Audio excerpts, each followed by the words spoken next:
Today we are going to discuss the difficulties with idealism. That is how idealist theory is difficult to implement in real world, or how it is difficult to see the global political system on idealist view. So first is that idealism could emerge only by following moral principles in mutual relations. That is, if states, the stakeholders in the international system, are following moral principles in mutual relations, then only idealism could emerge. But if we will see the practical shape of the global system, we can see that the states are not following moral principles, and it's not possible to follow to make all states to follow the moral principles in global politics. So it's a big hurdle in implementation of idealism in international politics, because the stakeholders, that is the states, are not following moral principles. And to bring such a system, to bring an idealist system, first we need to crush the totalitarian system, obviously by using democratic forces. And to crush the totalitarian system, again the realist view can be used for that. So without crushing totalitarian system in short run, we won't be able to make a idealist global political system. So even if we want to make a idealist global political system in long run, in short run we need to crush the totalitarian system by using democratic forces. So the crushing of a totalitarian system required power politics, which is the concept or the approach by realists. Again, for idealist system, a world government need to be established, which is not possible. First, we don't have a world government, a world policing system that could implement international law. Again, if we want to establish a world government, which even then that's really a difficult task. This really difficult task. So we won't be able to establish a world government. This is again a big hurdle in implementing idealist system. And nations do not behave as they are expected. If we expect that nations behave according to the moral principles, it's not true.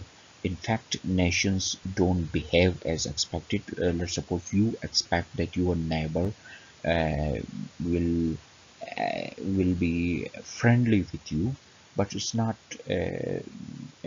possible that your neighbor state will react as you expect from him, or as you expect from your neighbor. So since nations do not behave as they are expected, hence realism become more near to the truth. And because of this unexpected behavior of nations, this led to a frustration in global political system.